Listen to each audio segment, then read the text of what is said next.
మనం ఎప్పుడైనా ఏదైనా లిఫ్ట్‌లో గాని, ఫైర్ యాక్సిడెంట్ వల్ల ఏదైనా బిల్డింగ్‌లో గాని ఇరుక్కొని పోతే మన పరిస్థితి ఎలా ఉంటుంది? మనకు నోరుంది కాబట్టి ఏదో విధంగా హెల్ప్ కోసం ఎవరినో ఒకరిని అడుగుతాం. కానీ అదే సిట్యుయేషన్ ఒక పక్షికొస్తే ఎలా ఉంటుంది? వాటికి చెప్పడానికి నోరు కూడా ఉండదు. అయితే మొన్న థాయిలాండ్‌లో ఒక వీడియో తెగ వైరల్ అయింది ఒక ఫ్యామిలీ వలన. థాయిలాండ్‌లో వచ్చిన భూకంపం వల్ల ఒక ఫ్యామిలీ ఎటు రాలేని పరిస్థితి. ఎందుకంటే వాళ్ళ ఇంటి పైన ఒక బిల్డింగ్ యొక్క బీమ్ పడిపోయింది. అయితే ఆ వీడియో ఇంటర్నెట్‌లో తెగ వైరల్ అవ్వడం వల్ల పోలీసులు ఎలాగోలా చేరుకొని ఆ ఫ్యామిలీని కాపాడారు. మనుషులం కాబట్టి మనకు నోరుంది కాబట్టి చెప్పుకోగలం. కానీ అదే కష్టం ఒక పక్షికొస్తే అవును. కేరళలో జరిగిన ఈ సంఘటన చూస్తే మనం అయ్యో అనక బాధపడము. కేరళలో ఉన్న కన్నూర్ ఇదొక ప్రాంతం కేరళలో. కన్నూరులోని ఒక గ్రామం అది ఉల్లిక్కల్. ఈ ఉల్లిక్కల్ ఏం జరిగిందంటే ఒక పక్షి మూసేసిన ఒక షాప్‌లోకి వెళ్ళింది. ఆ షాప్ 6 నెలల నుంచి మూతబడింది. అయితే పక్షి దాని లోపలికి వెళ్ళింది. దానికి బయటికి రావడానికి ఎక్కడా దారి కనిపించడం లేదు. చివరికి ఆ షట్టర్‌కేసున్న గ్లాస్ డోర్‌ని సైతం కొట్టడానికి ప్రయత్నించింది దాని చిన్ని ముక్కుతో. కానీ అది బయటకు రాలేకపోతుంది. అటుగా వెళ్ళిన ఒక మనిషి ఈ సిట్యుయేషన్‌ని గమనించి దాన్ని బయటికి తీసుకొద్దామని షాప్ తెరవమని ఆ షాప్ ఓనర్‌ని అడిగాడు. కానీ అది పాసిబుల్ కాదు. ఎందుకంటే అక్కడున్న కేరళ హైకోర్ట్ ఆ షాప్ మూసివేయమని ఆర్డర్ ఏసింది. కథలోకి వెళ్తే 6 నెలల క్రితం ఆ షాప్ ఓనర్స్ అయిన ఇద్దరు కేరళ హైకోర్టులో కేసు వేశారు వాళ్ళకి బిజినెస్ ప్రాబ్లమ్స్ వల్ల. అయితే హైకోర్ట్ ఆ షాప్‌ని వాళ్ళు తదుపరి ఆదేశాలు ఇచ్చేంత వరకు షాప్‌ని మూసివేయమని చెప్పింది. ఆ పక్షిని కాపాడేందుకు ఆ మనిషి మొత్తం ఊరినే ఏకం చేశారు. ఎంతోమంది వచ్చినా సరే దాన్ని బయటికి తీసుకురావడం మాత్రం వాళ్ళ వల్ల అవ్వలేదు. ఇంక చేసేదేం లేక అక్కడున్న డిస్ట్రిక్ట్ కలెక్టర్ వరకు వెళ్లారు ఆ ఊరి ప్రజలందరూ. కేవలం ఆ పక్షిని కాపాడడానికి. అయితే ఆ డిస్ట్రిక్ట్ కలెక్టర్ కూడా తహసీల్దార్‌కి ఆదేశాలు ఇచ్చాడు ఆ ఆఫీస్ ఓపెన్ చేయమని. కానీ తహసీల్దార్ కూడా కోర్టు ఆదేశాలు ఇస్తేనే తాను ఆ షాప్‌ని మళ్ళీ రీఓపెన్ చేయగలని చెప్పాడు. అయితే ఈలోపు ఆ లోపలున్న పక్షికి గత 3 రోజుల నుంచి తిండి, ఆహారం లేక దానికి ఎగరడానికి కూడా ఓపిక లేకుండా పోయింది. అయితే ఈ గ్లాస్‌లో నుంచి కొన్ని వాటర్ ఇంకా కొన్ని ఫుడ్ గ్రెయిన్స్ వేస్తూ ఉన్నారు.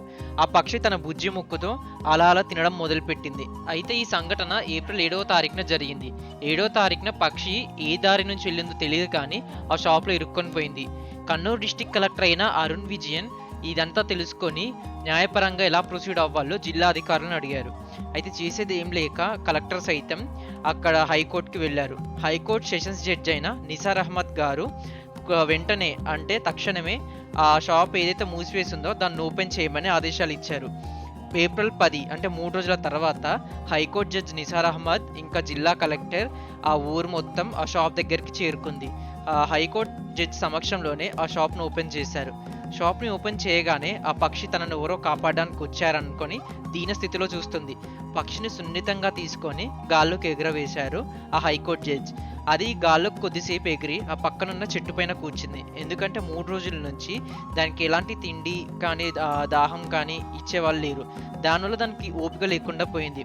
కొద్దిసేపు అక్కడ ఉన్న తర్వాత ఆ పక్షి ఎంతో సంతోషంగా రెక్కలాడిస్తూ ఆకాశంలోకి ప్రయాణమైంది. ఇదంతా చూసిన నిసార్ అహ్మద్ ఎవరైతే హైకోర్టు జడ్జి ఉన్నారో ఆయన ఈ మాట అన్నారు.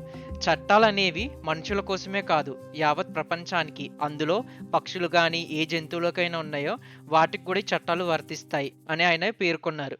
పక్షి అలా గాల్లోకి ఎగరగానే ఆ ఊరంతా ఎంతో సంతోషం వ్యక్తం చేసింది.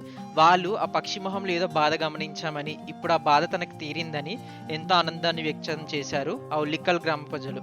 ఇక్కడ మనం గమనించవలసింది ఏంటంటే ప్రజలు సైతం ఆ పక్షి బాధ అర్థం చేసుకొని ఈవెన్ హైకోర్టు వరకు వెళ్ళి ఆ పక్షిని బయటికి తీసుకొని రాగలిగారు. ఇది నిజంగా మనుషులలో ఇంకా మానవత్వం ఉందనడానికి ఒక నిజమైన ఎగ్జాంపుల్ అనే చెప్పాలి. ఎందుకంటే ప్రాణం చిన్నదైనా పెద్దదైనా సరే మనిషి ప్రాణం ఎంతో ఆ పక్షికి కూడా ఒక ప్రాణం అనేది ఉంటుంది. ఆ పక్షి ఎక్కడి నుంచి వచ్చిందో ఎలా లోపలికి వెళ్ళిందో ఇంతవరకు గ్రామస్తులు సైతం ఐడెంటిఫై చేయలేకపోయారు. ఇది కేరళలో జరిగిన ఈ సంఘటన మనుషులకి ఇంకా పక్షులకి ఎలాంటి అనుబంధం ఉంది, అంతేకాకుండా మనిషికి ఇంకా ప్రకృతి మధ్య ఎలాంటి అనుబంధం ఉన్నదని వ్యక్తం చేస్తుంది. ఇది ఒక నిజంగా లైవ్ ఎగ్జాంపుల్ అనాలి మూగజీవాలని మన సమాజంలో ఎలా కాపాడాలనే దానికి.